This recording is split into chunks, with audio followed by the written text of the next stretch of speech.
디모데후서 1장 9절로 살펴보도록 하겠습니다.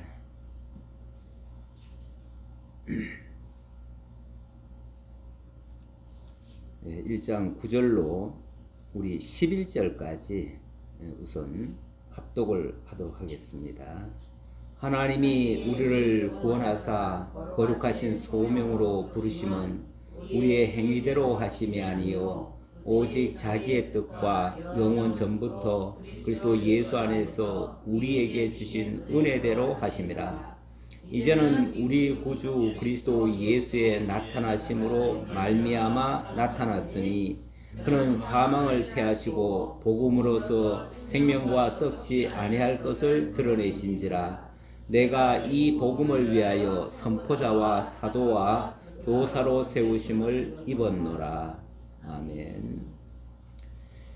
하나님이 우리를 구원하사 거룩하신 소명으로 부르심은 하나님이 우리를 부르신 이유라고 할까요? 부르신 목적이 있을 겁니다. 사실 하나님의 종으로 부름받은 사람들은 처음부터 나는 하나님의 종이 되겠다 이렇게 결심해 가지고 된 사람이 많지 않습니다. 뭐 그런 사람도 있겠죠. 있지만 대체적으로는 전혀 자기는 그쪽을 좋아하지도 않았고 원하지도 않았는데, 자기는 그쪽하고 거리가 멀다고 생각했는데, 심지어는 우리 학장님처럼 좀 싫어했는데 그런데 어느 날 불가항력적인 방법으로 하나님이 부르셨습니다. 거부할래야 거부할 수 없는 상황이 돼서 어쩔 수 없이 이 길에 들어섰는데, 자기가 원치 않는 일을 하다 보면 때로는 원망도 나올 수 있고 또 그것이 부끄러울 수도 있습니다. 그래서 경우에 따라서는 드러내고 싶지 않고 숨기고 싶고 이런 경우도 있을 텐데, 오늘 본문을 보니까 사도 바울 역시 하나님께 부르심을 받을 때에 자기가 원해서 한 게 아니랍니다. 우리의 행위대로 하심이 아니요 내가 하고 싶거나 내가 노력했거나 내가 어떤 일을 통해서 되어진 일이 아니었다, 그 말입니다. 하나님이 나를 당신의 종으로 쓰시기 위해서 먼저 우리를 구원해 주셨습니다. 그리고 거룩하신 소명을 주셨습니다. 하나님의 어떤 뜻에 우리를 쓰시기 위해서 부르셨다는 겁니다. 여기에 우리의 소원은 아무것도 없습니다. 그런데 하나님께서 당신의 뜻과 오직 자기의 뜻과 그랬는데, 오직 하나님의 뜻과 여기에 나의 뜻은 하나도 첨부되지 않았습니다. 오직 당신의 뜻과 영원 전부터 그리스도 예수 안에서 우리에게 주신 은혜대로 하심이라. 영원전 그리스도 안에서 모든 하나님의 계획은 영원전 그리스도 안에서 시작하셨습니다. 영원전 그리스도 안에서라고 하면 우리 에베소서 1장 3절 이하에 보면 창세전 그리스도 안에서 사랑 가운데 우리를 택하셨다 이렇게 말합니다. 하나님은 큰 틀에서 말할 때 하나님은 사랑이시라고 합니다. 그 사랑은 그냥 혼자 사랑이 아니고요. 그 사랑을 주고 싶은 사람이 있고 주고 싶은 존재가 있어요. 대상이 있어요. 그 대상으로 우리를 택하셨고 우리를 당신의 사랑에 합당한 대상으로 만들기 위해서 이 땅에 그 사랑을 증거할 자가 필요한 겁니다. 거기에 우리를 쓰시려고 한 거예요. 그러려니까 먼저 당신이 우리를 사랑하셨고 그 사랑의 모습을 보여주셨고 그것을 따라가면서 행하도록 우리에게 역사를 하셨다, 그 말입니다. 그렇게 하기 위해서 이제는 우리 구주 그리스도 예수의 나타나심으로 말미암아 나타났으니 영원 전에 그리스도 안에서 사랑 가운데 예정하신 그분이 그것을 이제 역사 속에서 우리 가운데 펼쳐주셨어요. 하나님의 영원한 계획이 역사 속에 이제 나타났어요. 우리 앞에 나타난 거예요. 그리고 우리가 거기에 부름을 받은 거예요. 내가 그냥 우연히 나온 게 아니고 영원전 하나님의 계획 속에서 예정하신 그대로 우리를 불러서 지금 이 자리에 있게 하셨다 그 말이죠.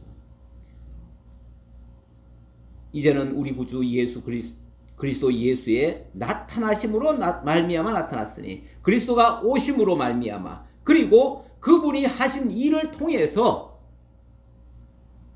이렇게 얘기를 하죠. 그분이 무슨 일을 하셨는데요? 그는 사망을 패하시고 복음으로서 생명과 썩지 아니할 것을 드러내신지라. 그분이 우리 앞에 그걸 보여주신 거예요. 당신이 일단 사망을 피하셨어요. 온 인류가 죄 아래 들어가서 사망의 종노릇을 하고 있었는데 그 사망의 권세를 깨뜨리시고 그리고 그 사망 아래 있던 우리들을 살려내시고 그리고 생명과 썩지 아니할 것, 영원히 죽지 않고 영원히 썩지 않고 영원히 망하지 아니할 그런 것을 보여주시며 이 일에 내가 너희를 쓰겠다. 그 일을 위해서 우리를 참여시켰다 그 말이죠. 이런 내용을 담고 있는 것이 바로 복음입니다. 복음.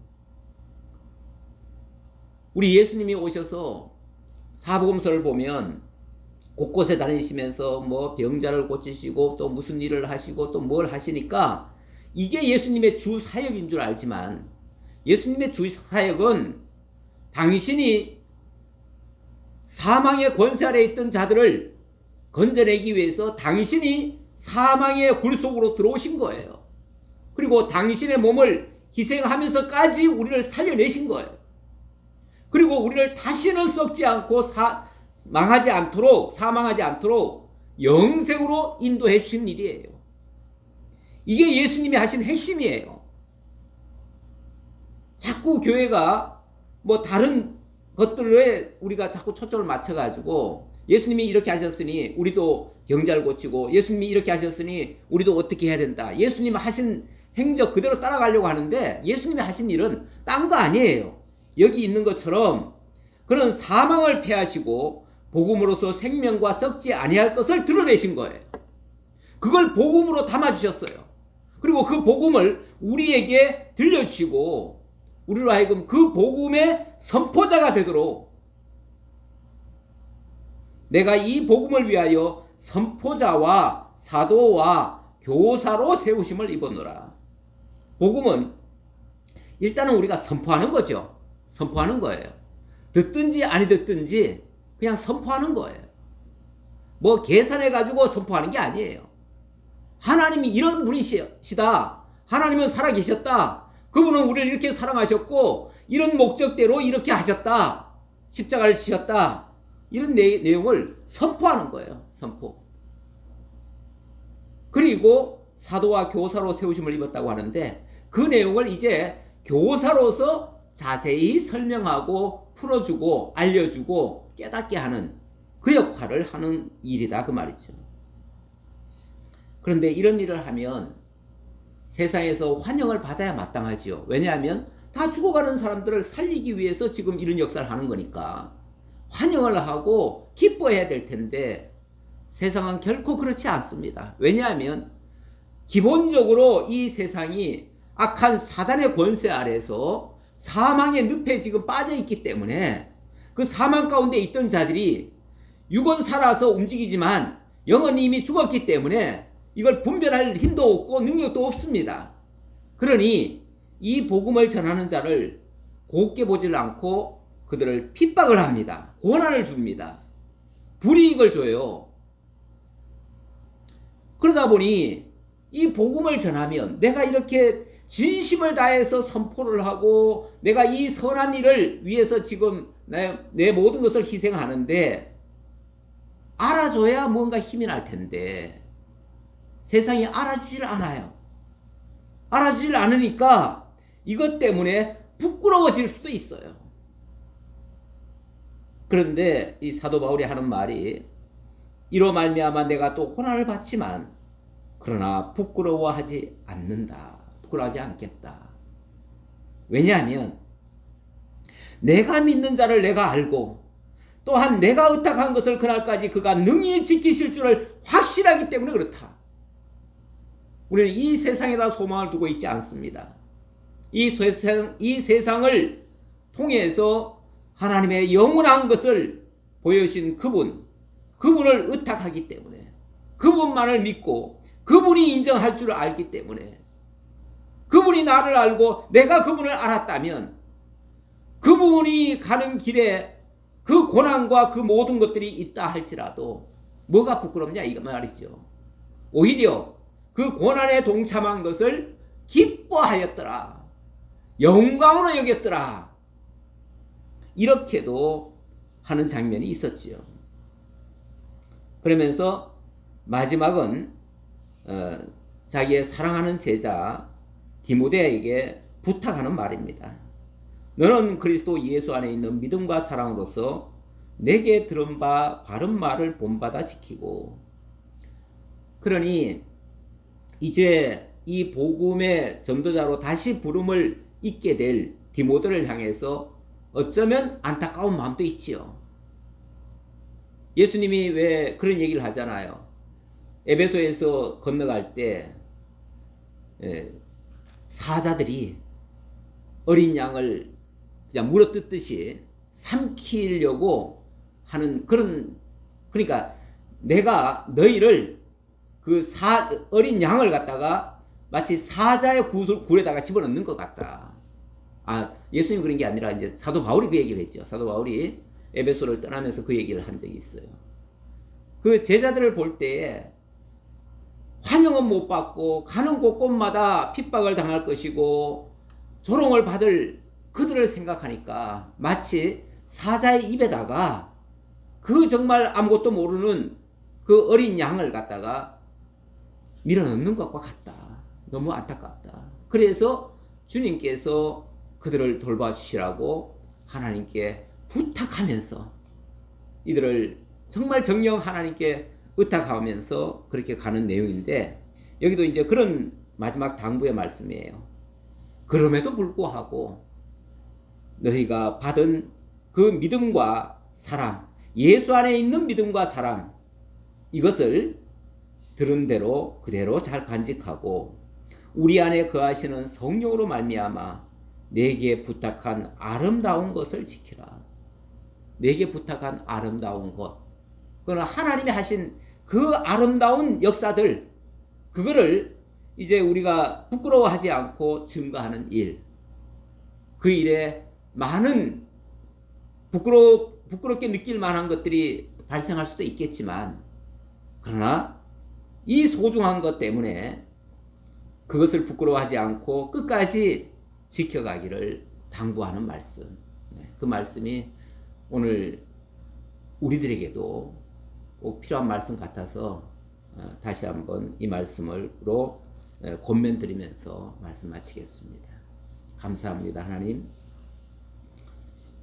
참으로 우리의 행위가 아무것도 없음에도 불구하고 우리의 의지도 하나도 없었음에도 불구하고 어느 날 하나님께서 저희를 불러주시고 이 소중하고 막중한 그리고 너무나 아름다운 이 복음을 저희들에게 들려주셨습니다. 죽었던 생명을 살리고 영생을 누리게 하는 이 복음, 이 땅의 것에 우리가 심취하지 말게 하시고 영원한 것을 사모하며 하나님이 준비하신 그 아름다운 일에 참여하는 것으로 기뻐하고 영광스럽게 여기며 주어진 일을 잘 감당해낼 수 있는 저희 모든 종들 될 수 있도록 함께 해 주옵소서. 주신 은혜 감사드리옵고 예수님의 이름으로 기도하옵나이다. 아멘.